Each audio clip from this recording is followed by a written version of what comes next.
2023年癸卯兔年12生肖运程解说。这次呢，我们就有荣幸来到顺山亭榕树大伯公公。那在我身边呢，就是这里的庙主了，是谢汉先生嘛。先生你好，你好。先欢迎你们来这边访问。对在我们正式进入这个解说之前呢，我们先来了解一下这顺山亭呢它的历史嘛。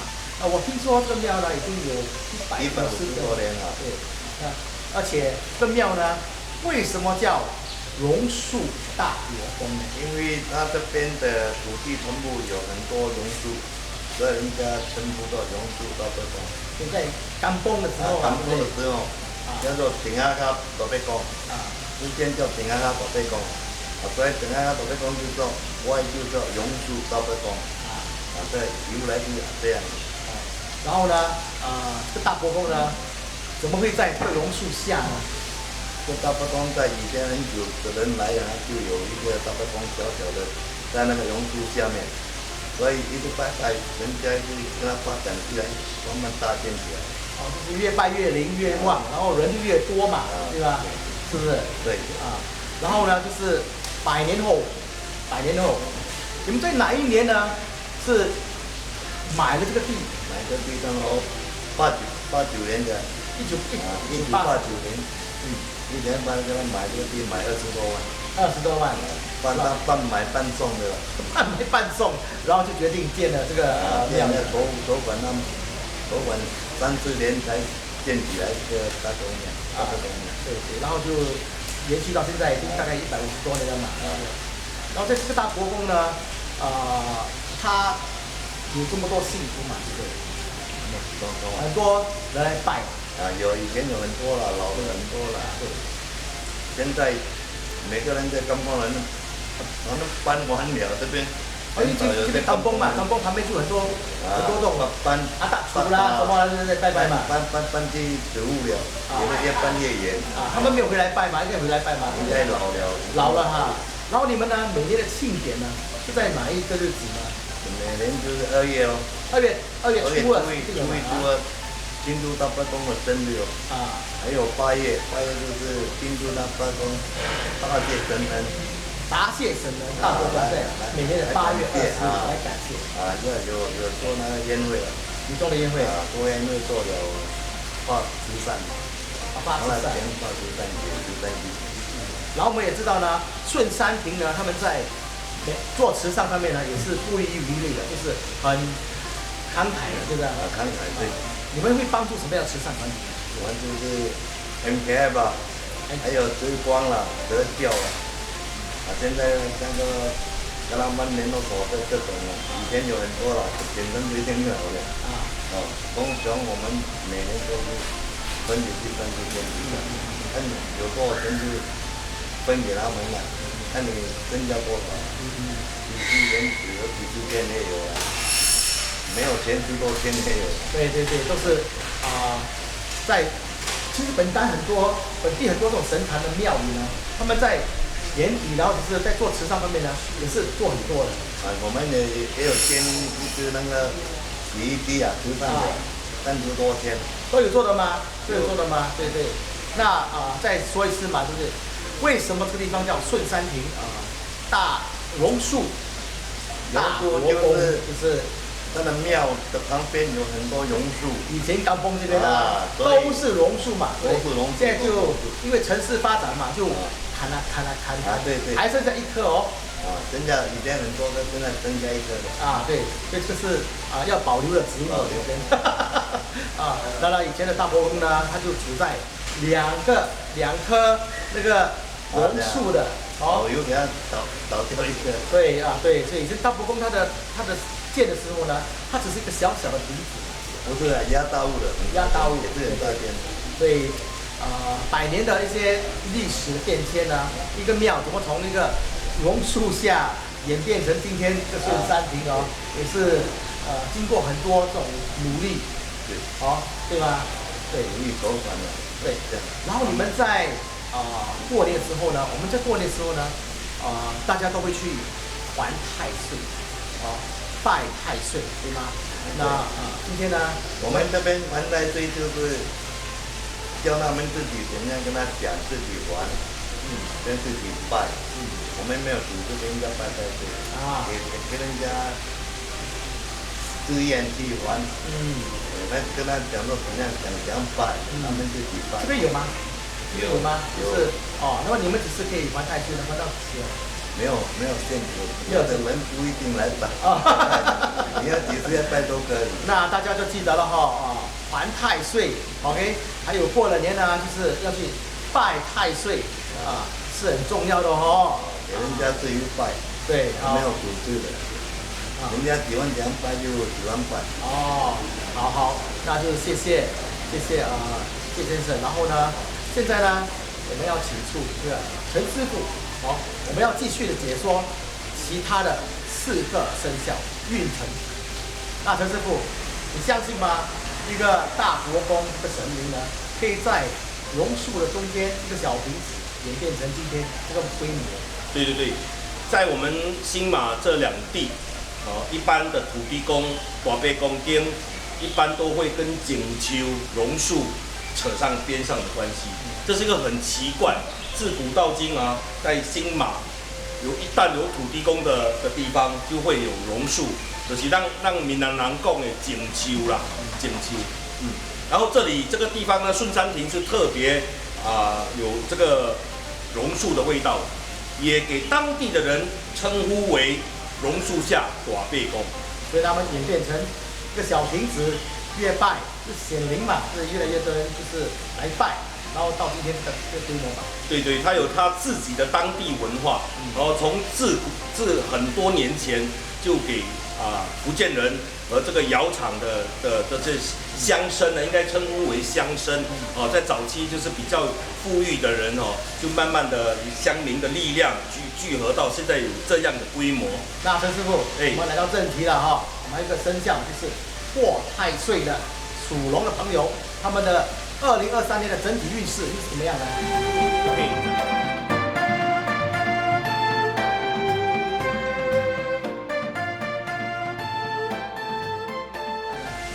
？OK， 在癸卯年里面呢，现在我们要谈的就是属龙的人，因为在犯、冲、刑、过、亥，最后一个要讲解的就是生肖属龙。龙在癸卯年呢，它有一定的影响力。为什么呢？因为它本身就跟兔子大哥有一个相害的一个 effect， 也就是那个意义。所以属龙的人在这个2023年呢，它所带来的一些小刑害呢，是有带着一些小小的问题的。我们可以一一给大家说一下。属龙的朋友，这因为害太岁的关系，容易在职场上的表现差强人意。也就是说，当他想付出很多的努力去完成这个计划的时候，往往给一些小细节给加害。所以属龙的人在这个环节上是一定要谨慎和小心的那其余的凶星呢，也不足为患。龙的命宫里面刚好也出现了几颗比较有利的吉星，可以帮这个刑害的一种形式被一一化解掉。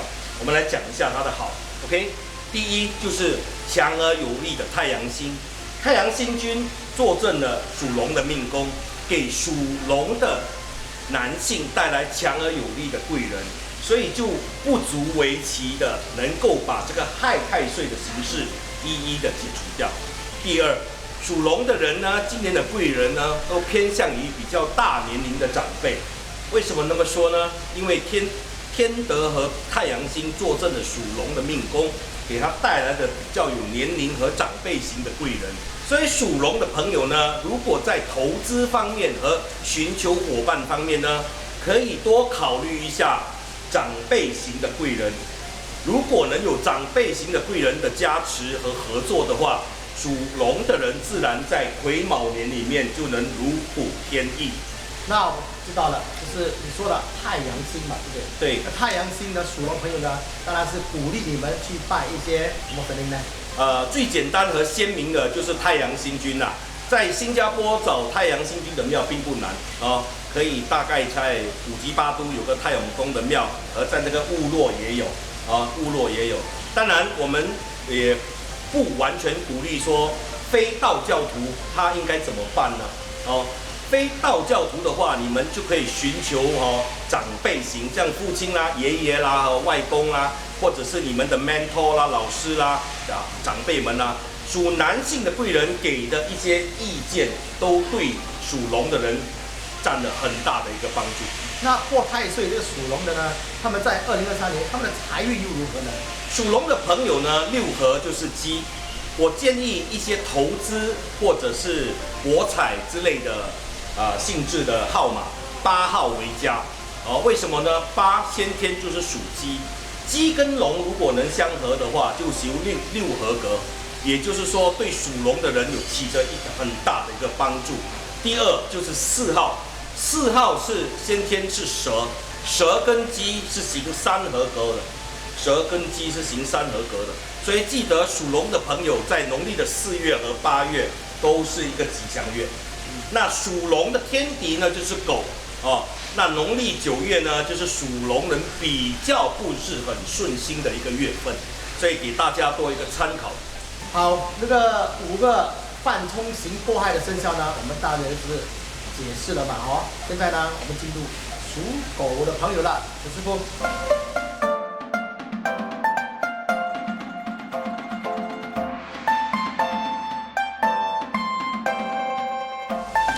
OK， 属狗的人在整个癸卯年呢，属于比较好的一种姿态。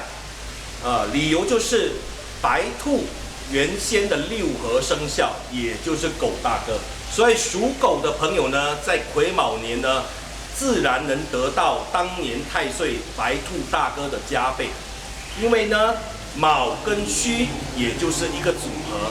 现在我们来说一下属狗的人在2023年的整体运势。第一，在这里我们先提倡一些吉星。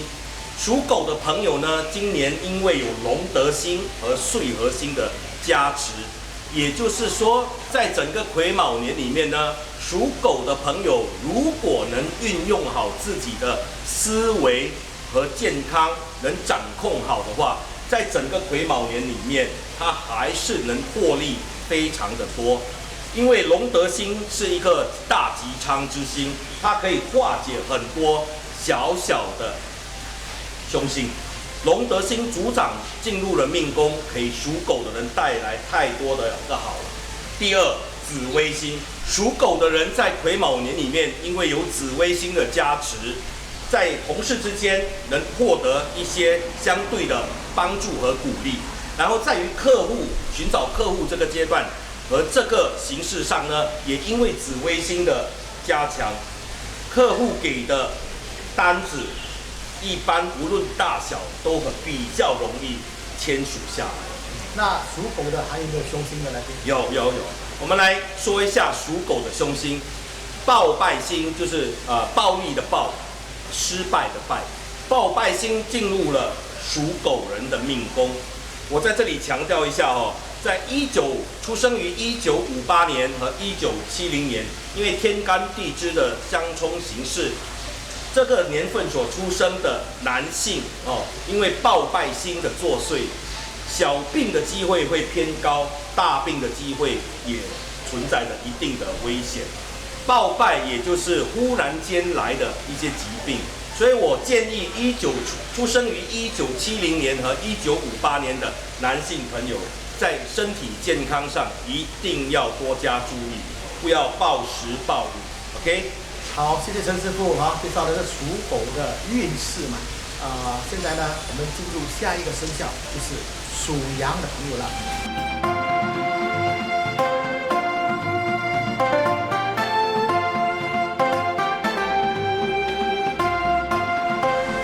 属羊呢是老七特别注意的，为什么会关注属羊呢？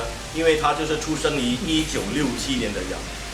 好，我们来说一下属羊的人在这个2023年癸卯年里面的大体运程属羊的命宫呢出现了天解星、还有华盖星、三台星和唐福星。我们来解释一下什么叫做华盖星。华盖星进入命宫呢，给属羊的人带来了怎么样的一个趋势呢？华盖本身它就是以前皇帝出巡有一只良伞，福建人叫牛伞良伞哦。华盖星也就是在讲这只良伞。华盖星进入了属羊的人的命宫，也就是说无可厚非，属羊的人呢，今年伴随老板级的人物，或者是身份显贵的人物的机会颇高，听懂吗？听懂了。第二颗天解星，天解星进入了属羊人的命宫，属羊的人如果在今年任何的大小不好的事情，都会因为天解星进入命宫，一一被化解。第三颗是三台星，三台星是一颗比较普通的吉星，讲解的就是我们的社会地位social position， 就是说三台星进入了属羊人的命宫，今年老七本身的那个文学文法和他的才干得到一定的提升，这些都是属羊的吉星所带来的好。那陈师傅，你知道吗？2022年呢，我的运呢不是很好，我就是很期待这个2023年。那2023年呢，属羊的呢，他们要注意什么东西呢？什么凶星吗？凶星倒是有好几颗啦，我给大家说一下 ，OK， 在流年飞星里面出现在属羊的人的命宫里面，包括了飞刃星、五鬼星、官福星、飞福星，还有血刃星。其实简单的说，就是一些小插曲的受伤，是属羊的人的命宫呢，是在所难免。但是大家要明白，属羊的人先天的三合就是猪和兔。属羊的人在这个癸卯年呢，因为有兔子大哥的三合协助之下呢，刚才所说的那些凶星呢是不可一世的，根本也不会对属羊的人带来多大的一个影响。但是我也在这里点评一下属羊的人，在癸卯年里面确实行了大运，但是绝对也不可以掉以轻心，因为官福星也在属羊的人的命宫里面，一旦要为非作歹，也需要付上惨痛的代价。那陈师傅，我们属羊的呢，我们就是建议他们去拜什么样的神呢？或者是属羊因为有华盖星的坐镇，所以我建议莘莘学子们在癸卯年里面，如果要加强自己的仕途运气，还有求学的意志，祭祀关公老爷还有文昌帝君是非常不错的一个途径。当然，我们也可以像我们的大伯公做以祭祀的一个行动，以求得在癸卯年里面更上一层楼。好，谢谢陈师傅。那所有属羊的学生们呢，你们这个记得了哈，去拜拜关公，还有文昌帝君。好，谢谢陈师傅。我们进入下一个生肖吧，就是属牛的朋友们。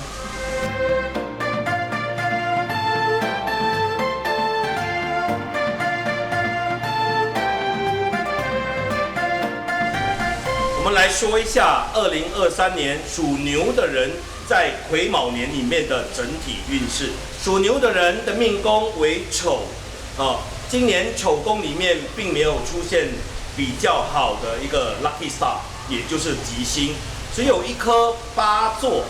八座的八是数字8，坐台的坐。八座吉星在2023年给属牛的人带来的吉运呢，也就是工作职场，就类似于刚才我们说属羊的人的工作职场的运气。因为八座它的吉星呢，就代表着考试和职场上的一个鲜明度，所以属牛的人，特别是1973年、1985年出生的女性属牛人，在整个2023年的职场是非常突出的。但在于投资方面呢，我就不建议属牛的人在癸卯年里面做出大型的投资。为什么在癸卯年里面属牛的人不可以做出比较大型的投资呢？因为属牛的命宫里面出现了天狗星，天狗星的出现给属牛的人带来了抉择性的一个障碍，也就是在于对与错之间的选择出现了很大的分歧。所以我建议1973年出生的属牛人，在整个2023年不宜做出比较大的一个投资。那陈师傅，所谓凶星呢，有天狗嘛，对不对？那天狗方面呢，我们可以在神明方面、拜拜方面呢，可以做出什么样的？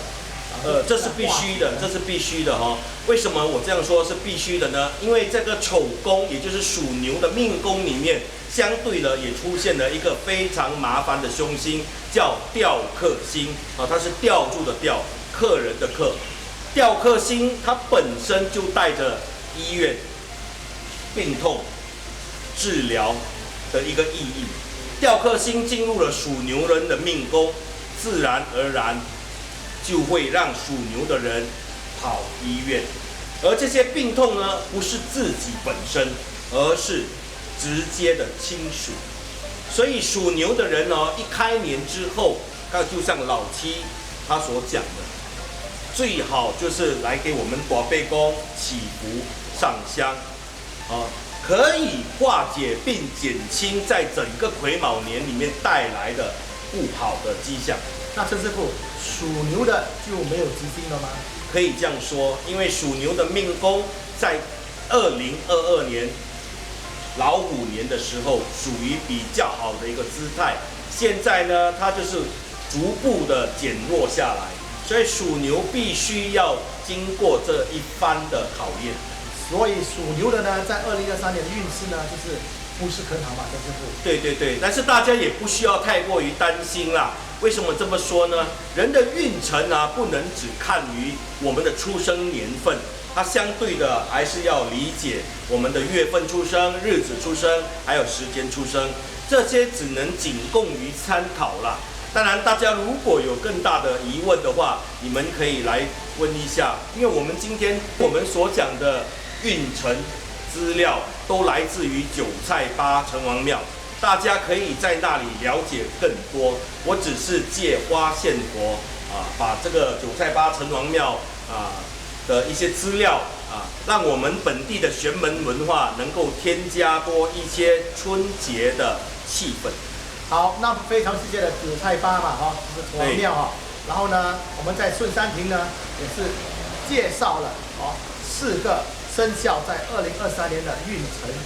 好，现在呢，陈师傅，我们要去下一站了，就是9条桥新巴嘎豆台。